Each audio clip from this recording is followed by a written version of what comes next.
Sameera kitchen recipe మీరందరూ బాగాలని మనస్ఫూర్తిగా కోరుకున్న ఈరోజు ఎగ్ కర్రీ చెప్పుతున్నానండి. ఎగ్ కర్రీ అనేది చాలా బాగుంటుంది కానీ ఆర్డర్ తీసుకున్నానండి. 4-5 టమాటా పళ్ళు తీసుకోవాలి, ఒక ఆనియన్ తీసుకున్నానండి. ఎగ్ అనేది ముందు మనం బాయిల్ చేసుకోవాలండి. ఇక్కడ నేను ఒక గిన్నె తీసుకుని ఎగ్స్ అన్ని గిన్నెలో వేసుకోవాలండి. మనం తక్కువ ఎగ్గుదండి, ఎగ్కి వాటర్ తక్కువ వేసింటే మన ఎగ్స్ అనేది సరిగ్గా ఉడకవు. ఇక్కడ మన ఎగ్ మునిగే వరకు వాటర్ వేసుకోవాలి. దీంట్లో ఒక చెమ్మచ్ సాల్ట్ వేసుకుంటే మన ఎగ్స్ అనేది తొందరగా ఉడికితే బాగా శుభ్రంగా వస్తాయండి, చిదిరిపోకుండా. ఇప్పుడు గ్యాస్ ఆన్ చేసుకున్నాను, ఎగ్స్ పెట్టుకున్నాను. 2 మినిట్స్లో మంచి ఎగ్స్ అనేది ఉడికిపోతే చూడండి. ఎగ్స్ అనేది ఇక్కడ ఉడికిపోయినాయి, బాగా వచ్చినాయండి. బాగా పలగకుండా చిదిరి కాకుండా బాగా వస్తాయి. ఇప్పుడు మనం దించుకుంటున్నాండి. కొంచెం చల్లగా పెట్టుకున్నాక మనం వలుచుకుందాం. ఇక్కడ ఆనియన్ కట్ చేసుకున్నాను, టమాటా పళ్ళు కట్ చేసుకున్నాను.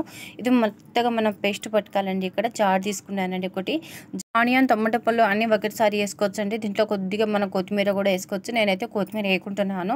ఈ రెండు మనము మెత్తగా పేస్ట్ పట్టుకోవాలండి. చూడండి, ఇలా మెత్తగా పేస్ట్ పట్టుకుంటే చాలా బాగుంటుంది ఎగ్స్ కర్రీకి అయితే. టమాటా పళ్ళు అట్నే వేసుకుంటే మనకైతే ఎగ్స్ కర్రీకి పనికిరావు. ఇలా జ్యూస్ మాత్రం మనం పట్టుకోవాలి. చూడండి, ఇప్పుడు నేను ఒక గిన్నె పెట్టుకున్నాను. పొయ్యి మీద మాకు తగినంత ఆయిల్ వేసుకున్నా, ఒక గరిట ఆయిల్ వేసుకున్నానండి.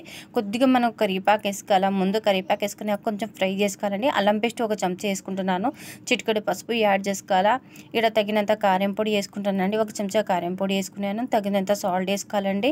ఇవన్నీ వేసుకున్నాక వట్టి మిరకాయలు వేసుకోవాలా, పచ్చిమిరకాయలు వేసుకోవాలి. ఇవన్నీ వేసుకున్నాక ఒకసారి ఫ్రై చేసుకోవాలండి. అంతా మన తాలింపు అనేది బాగా ఫ్రై చేసుకునేప్పుడు దీంట్లో కొద్దిగా మనం గరం మసాలా వేసుకోవాలండి. గరం మసాలా అయితే చాలా పట్టుకున్న గుజ్జంతా దీంట్లో వేసుకోవాలండి. టమాటా పళ్ళ గుజ్జంతా వేసుకునేప్పుడు మనము వాటర్ కొద్ది కూడా వేయకూడదండి. బాగా కలుపుకోవాలి. ఇవి కలుపుకునేక దీంట్లో వాటర్ వేయకుండా మనం కలుపుతూనే ఉండాలండి. వాటర్ వేస్తే ఇది మగ్గదండి, ఇది అంతా పచ్చివాసన పోదు. ఇలా కలుపుతూనే ఉండాలండి. చిక్కపడాలా, ఆయిల్ అంతా పైకి తేలే వరకు మనం కలుపుతూనే ఉండాలి. ఏం చేయాలంటే ఇప్పుడు కొంచెం మనం మూత పెట్టి కుక్ చేసుకోవాలండి. సిమ్లో కుక్ చేసుకోవాలా.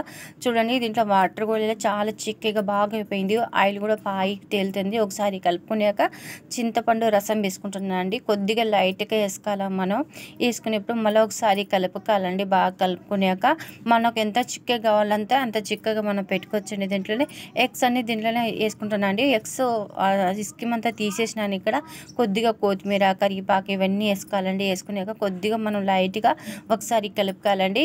కలుపుకున్నాక మళ్ళీ 2 మినిట్స్ దీనికి కుక్ చేసుకోవాలండి. సిమ్లో కుక్ చేసుకుంటున్నాను మూత పెట్టుకుని. చూడండి, కుక్ అయిపోయింది. కర్రీ అనేది చాలా బాగుంటుందండి. రైస్లో కర్రీ అనేది మీరు కూడా తప్పక ట్రై చేయండి. దీంట్లో అయితే నేను కొద్దిగా ఒట్టి కొబ్బరి వేసుకుంటున్నానండి. ఒట్టి కొబ్బరి వేస్తే చాలా బాగుంటుంది కర్రీ అనేది. ఒకసారి మళ్ళీ కలుపుకుంటాను. చూడండి, ఆయిల్ అనేది పైకి తేలుతుంది కర్రీలో.